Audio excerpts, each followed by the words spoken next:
नमस्कार दोस्तों, स्वागत है आपका हमारे YouTube चैनल पूजा सेवन स्टोरीज में। जय श्री कृष्ण प्रिय भक्तों, आपका दिल से स्वागत है हमारे आध्यात्मिक परिवार में। आज हम बात करने जा रहे हैं एक ऐसे अलौकिक अनुभव की जो हर किसी को नहीं मिलता। यह अनुभव साधारण नहीं बल्कि अत्यंत दुर्लभ होता है और मिलता है केवल उन्हें जो सच्ची साधना और तपस्या के मार्ग पर दृढ़ निष्ठा के साथ आगे बढ़ते हैं। जब देवी की कृपा से उनकी शक्ति आपकी दृष्टि में उतरती है तो केवल आंखें नहीं खुलती, चेतना का हर स्तर जागृत हो जाता है। आपकी आंखें वही रहती हैं, लेकिन देखने का ढंग पूरी तरह से रूपांतरित हो जाता है। आपको अब वो चीजें भी साफ साफ दिखने लगती हैं जो पहले केवल संयोग या भ्रम लगती थीं। हर घटना में अब देवी की एक योजना, एक उद्देश्य साफ दिखने लगता है। दैवी दृष्टि प्राप्त होने पर आप सिर्फ इस भौतिक जगत को नहीं बल्कि सूक्ष्म स्तर पर होने वाली ऊर्जा की हलचलों, विचारों की कंपन, कर्मों की दिशा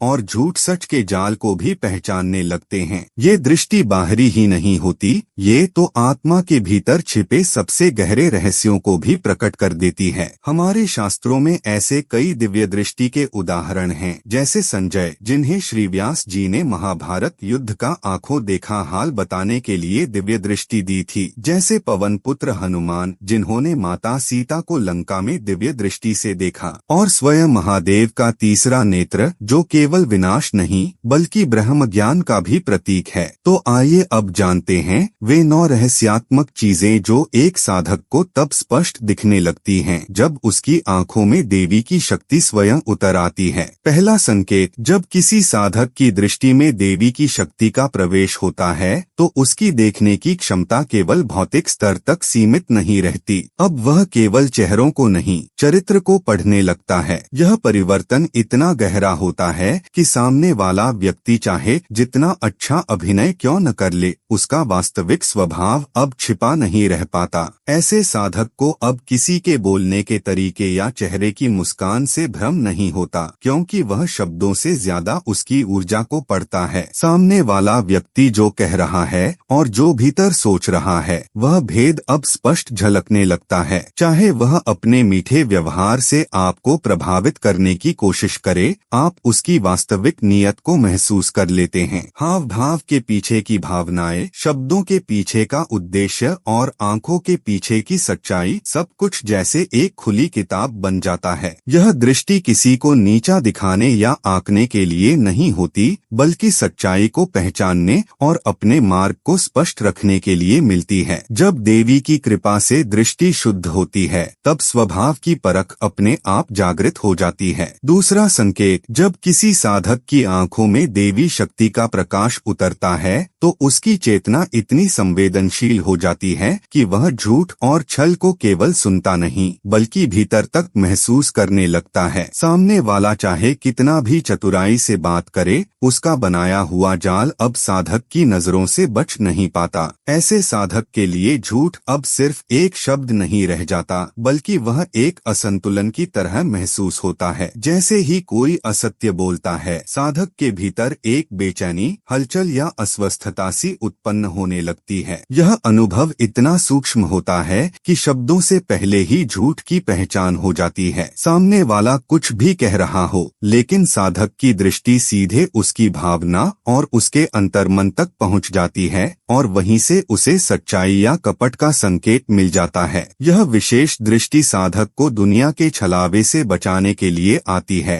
ताकि वह किसी के बनावटी प्रेम, झूठे वचनों या दिखावटी आचरण में फंसे नहीं। देवी की यह कृपा साधक को सत्य के मार्ग पर अडिग बनाए रखने का दिव्य माध्यम बन जाती है। तीसरा संकेत, जब किसी साधक की दृष्टि में दैवी चेतना जागृत होती है तो वह संसार को केवल स्थूल रूप में नहीं बल्कि ऊर्जा के स्तर पर देखने लगता है। अब उसे लोगों के आसपास फैली हुई तरंगे, रंगीन आभाएं और सूक्ष्म कंपन साफ दिखाई देने लगते हैं। यह कोई कल्पना नहीं होती बल्कि एक अत्यंत सूक्ष्म और दुर्लभ अनुभव होता है जो केवल गहन साधना के बाद ही संभव होता है। साधक को हर व्यक्ति की ऊर्जा का स्तर, उसकी आभा का रंग और उसकी मानसिक स्थिति का प्रभाव दिखने और महसूस होने लगता है। कुछ लोगों की उपस्थिति में शांति और प्रसन्नता महसूस होती है तो कुछ की निकटता में थकावट या असहजता घेरने लगती है। जिन लोगों की ऊर्जा शुद्ध और संतुलित होती है उनका ओरा उज्ज्वल, नीला, बैंगनी या सुनहरा दिख सकता है। वहीं जिनकी ऊर्जा भारी या अव्यवस्थित होती है उनका ओरा धुंधला या मध्यम दिखाई देता है। यह दृष्टि साधक को भ्रम और नकारात्मकता से बचाती है। देवी की शक्ति जब नेत्रों में बसती है तो वह साधक को केवल देखने की नहीं, परखने की क्षमता भी प्रदान करती है, जिससे वह ऊर्जा के असली रंगों को पहचान सके। चौथा संकेत, जब देवी की शक्ति साधक की दृष्टि में सक्रिय होती है तो समय की सीमाएं धुंधली पड़ने लगती हैं। अब वह केवल इस जन्म की घटनाओं को नहीं बल्कि पूर्व जन्म के अनुभवों की छायाएं भी महसूस करने लगता है। कभी कभी किसी स्थान पर पहुंचते ही यह गहरी अनुभूति होती है कि मैं यहाँ पहले भी था, या किसी अजनबी से मिलते ही ऐसा प्रतीत होता है जैसे वह कई जन्मों से परिचित हो। यह कोई संयोग नहीं होता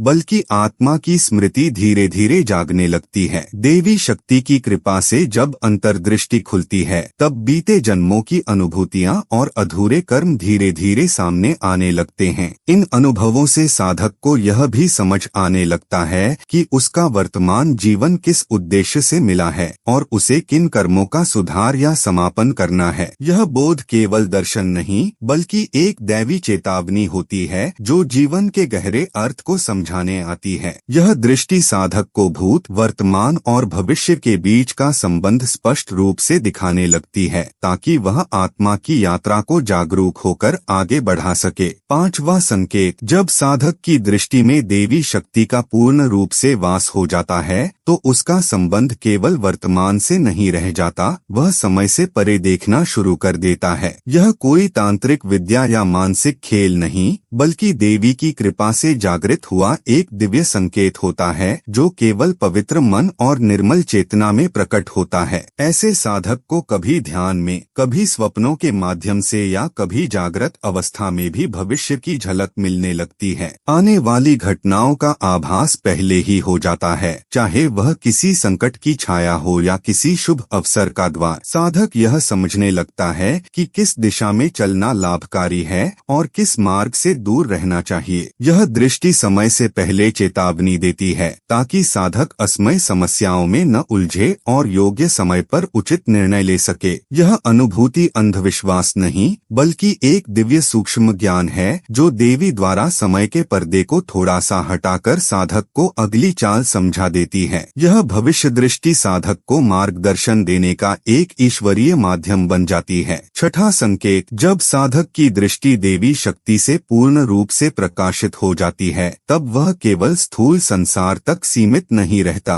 उसका संपर्क अब सूक्ष्म लोक से भी बनने लगता है। यह वह अवस्था होती है जहां साधक को देवताओं की उपस्थिति का गहरा अनुभव होने लगता है, चाहे वह ध्यान की गहराइयों में हो, स्वप्न में हो या पूर्णतः जागृत अवस्था में। दिव्य रूपों की झलक उसे मिलने लगती है, कभी किसी ज्योति में, कभी धूप के धुएं में, तो कभी हवा में तैरती हुई कोई आकृति या दिव्य रंग की आभा साधक की आंखों के सामने प्रकट होती है। यह क्षणिक ही सही परंतु अत्यंत प्रभावशाली होते हैं। ये दृश्य केवल किसी भ्रम या कल्पना का परिणाम नहीं होते बल्कि यह साक्षात दैवी उपस्थिति के सूक्ष्म संकेत होते हैं। यह शक्ति केवल उन्हीं को प्राप्त होती है जो एकनिष्ठ भक्ति, तप और साधना के मार्ग पर निरंतर चलते हैं। साधक को सूक्ष्म जगत की हलचलों का बोध होने लगता है, जैसे किसी स्थान की ऊर्जा, किसी व्यक्ति के आसपास मंडराती सकारात्मक या नकारात्मक शक्तियाँ या फिर किसी अलौकिक शक्ति की छाया। यह दृष्टि आत्मा के स्तर पर जागरण की पहचान होती है जो साधक को ब्रह्मांड के गूढ़ रहस्यों से जोड़ती है। सातवां संकेत, जब किसी साधक की दृष्टि में देवी शक्ति पूर्ण रूप से सक्रिय हो जाती है तब उसकी चेतना इतनी सूक्ष्म और संवेदनशील हो जाती है कि वह अनदेखे संकटों की आहट को भी पहले से महसूस करने लगता है। वह व्यक्ति केवल शब्दों या चेहरों को नहीं पढ़ता बल्कि सामने वाले की ऊर्जा, उसकी चाल और उसकी आंखों में छिपे हुए भय, पीड़ा या थकावट को भी साफ साफ समझ लेता है। कभी कभी कोई व्यक्ति सामान्य लगता है लेकिन साधक को भीतर से यह संकेत मिलने लगता है कि वह गहरे मानसिक या शारीरिक कष्ट से गुजर रहा है या उसके जीवन में कोई बड़ा संकट आने वाला है। यह अनुभव बहुत बार ध्यान या स्वप्न में भी आता है, जैसे कोई अंधेरा मार्ग, कोई गिरती हुई आकृति या किसी के चारों ओर छाया का मंडराना। यह संकेत डराने के लिए नहीं होते, बल्कि सावधानी और जागरूकता का आह्वान होते हैं। देवी यह दृष्टि इसलिए देती हैं ताकि आप स्वयं को और दूसरों को समय रहते सचेत कर सकें। यह शक्ति साधक को केवल अनुभव देने के लिए नहीं, बल्कि उसे एक मार्गदर्शक और सहायक के रूप में जगाने के लिए आती है, ताकि वह दूसरों को भी अंधकार से बाहर निकाल सके। 8वां संकेत, जब साधक की आंखों में देवी शक्ति पूरी तरह सक्रिय हो जाती है, तो एक ऐसा क्षण आता है जब वह शक्ति स्वयं किसी रूप में प्रकट होने लगती है। यह अनुभव अत्यंत दुर्लभ होता है और केवल उन्हीं को मिलता है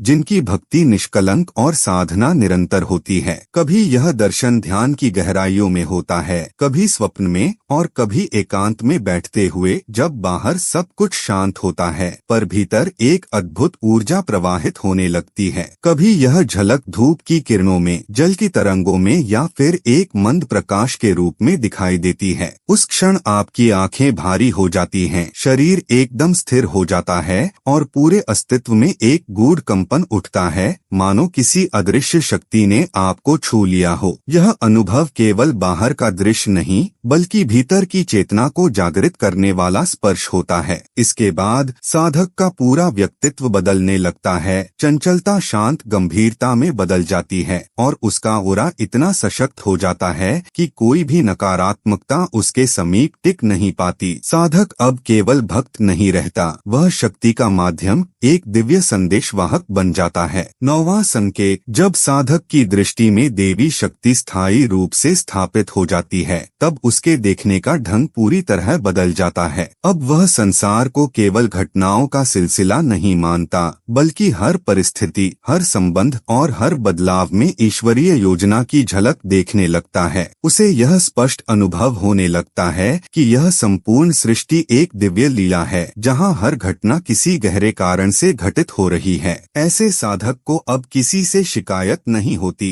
न किसी के कर्मों पर क्रोध आता है, क्योंकि उसकी दृष्टि अब कर्मों की गहराई को पहचानने लगती है। वह जानने लगता है कि हर व्यक्ति अपने ही कर्मों के फल भोग रहा है और इस यात्रा में हर आत्मा एक विशेष उद्देश्य के साथ आगे बढ़ रही है। अब अच्छे बुरे, सही गलत का भेद भी मिटने लगता है। वह जानता है कि सब कुछ उसी देवी चेतना के संचालन में है। उसे अब झूठ और छल से नहीं, केवल सत्य और पवित्रता से जुड़ाव महसूस होता है। यह स्थिति साधक को भ्रम से मुक्त करती है और उसके जीवन को पूर्ण समर्पण में बदल देती है, जहां वह स्वयं के लिए नहीं, बल्कि देवी के उद्देश्य की पूर्ति के लिए जीने लगता है। उम्मीद करते हैं कि आपको इस वीडियो से कुछ नया जरूर सीखने को मिला होगा। आपको वीडियो कैसी लगी हमें कमेंट बॉक्स में जरूर बताएं। अगर वीडियो के दौरान मुझसे कोई गलती हो गई हो तो मैं माफी चाहता हूं। दोस्तों, हमारे चैनल पर और भी अच्छी वीडियोस है, उन्हें भी जाकर आप जरूर देखें। लिंक जो है वह आप डिस्क्रिप्शन बॉक्स में चेक कर सकते हैं। जो अक्सर डेली हमारी वीडियोस देखते हैं, उन सभी का दिल से शुक्रिया। दोस्तों, अगर आपको ये वीडियो अच्छा लगा